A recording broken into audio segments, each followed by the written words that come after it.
But यहाँ पे 5 answer है। कारण समझ गया ना, 4 तो स्ट्रक्चर बने हैं और एक कंपाउंड, एक कायरल बना है। तो कायरल कंपाउंड होते हैं एनेंटियोमेरिक पेयर के फॉर्म में, इससे आंसर हो जाएगा 5। समझ गए कोई डाउट? C4H10O ये है इसका मॉलिक्यूलर फार्मूला और इससे ड्रॉ करना है आपको ऑल आइसोमेरिक अल्कोहल्स। 2 तरह के क्वेश्चन हो सकते हैं, मतलब एक पूछ सकता है आपसे कि ओनली स्ट्रक्चरल आइसोमेरिक अल्कोहल, यहां पूछा है ऑल आइसोमेरिक अल्कोहल्स।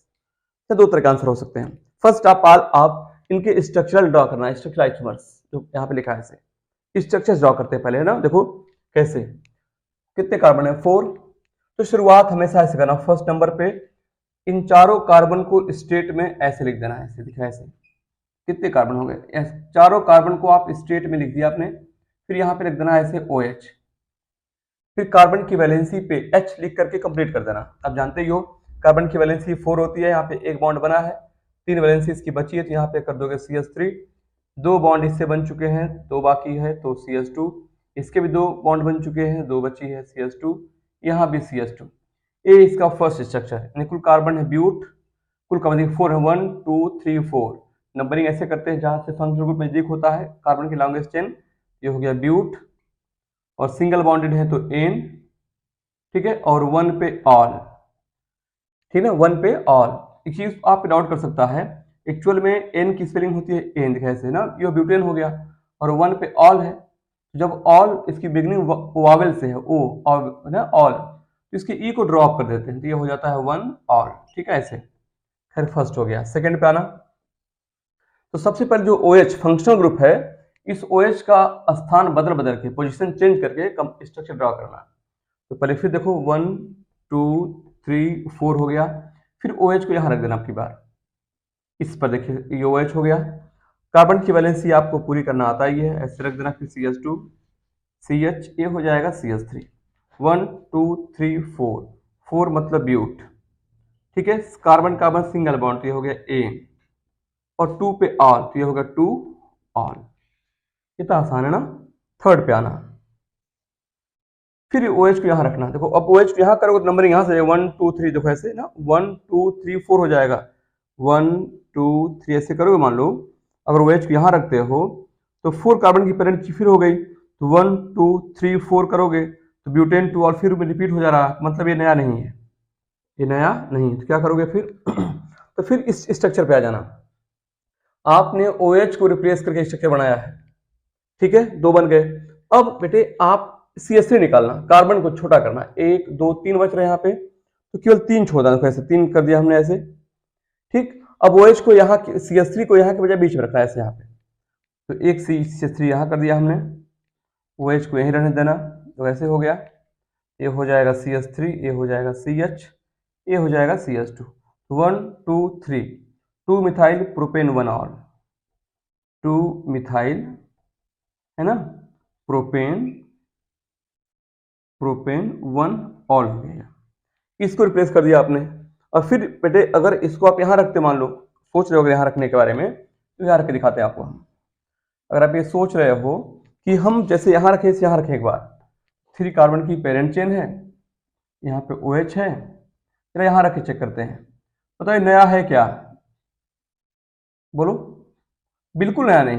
कैसे पहचान देखें, कार्बन की लॉन्गेस्ट चेन सेलेक्ट करोगे, 1 2 3 4 हो जाएगा ना, तो 1 2 3 4, 4 मतलब ब्यूट, और 2 पे ऑल, ब्यूटेन 2 ऑल ऑलरेडी बन चुका है, नया तो रहा नहीं। क्या करेंगे बच्चे, ये मतलब गलत है, ठीक है, यहां से नहीं ट्राई करोगे। फिर अब क्या करेंगे, तो देखो ऐसे दिखाते हैं फिर, तो इससे नया बनना बंद हो गया। इस पे आ जाना सेकंड वाले पे, इस CH3 को यहाँ के बजाय यहाँ रखने के बाद इस पे देखो 3 कार्बन की पेरेंट चेन हो जाएगी, 1 2 3, यहां CH3 कर देना, ठीक है, तो यहाँ पे OH है, H लिखना आपको आ ही गया हुआ, ठीक है ऐसे। तो 1 2 3, 3 कार्बन की पेरेंट चेन है, 2 पे साइड चेन है, तो 2 मिथाइल बोल दोगे, क्या बोलो, बोल दोगे। 3 कार्बन की पेरेंट चेन तो प्रोप बोल दोगे, सिंगल बॉन्डेड कार्बन है तो N लगा दोगे, और 2 पे ऑल कर दोगे। अब जब देखो किसी की पोजीशन चेंज करे कुछ नया बन सकता है क्या, बिल्कुल नहीं बनने वाला कुछ नया, आप चेक कर लेना, ठीक है। कुछ भी इसी तरीका ये बनाते हैं, जो तरीके हैं बनाने के इसके ये तरीके हैं। आप पोजीशन चेंज करके चेक कर लेना एक बार, नया नहीं बनने वाला। 4 बन गए, ठीक है, ये 4 स्ट्रक्चरल आइसोमर्स हो गए। आपसे कहा ऑल आइसोमेरिक अल्कोहल्स, ऑल में एक श्योर आता है, स्टीरियो आइसोमेरिज्म में ऑप्टिकल आइसोमेरिज्म भी आपको काउंट करना होता है। अगर आपसे कल पूछता ऑल स्ट्रक्चरल आइसोमर्स केवल, ऐसे हो जाता है। इसे पूछा है ऑल आइसोमेरिक अल्कोहल्स के स्ट्रक्चर ड्रॉ करने हैं। 4 तो हो गए, अब स्टीरियो में ऑप्टिकल भी सोचना। ऑप्टिकल सोचने का तरीका क्या है, आप इसमें कायरल सेंटर पहचानना।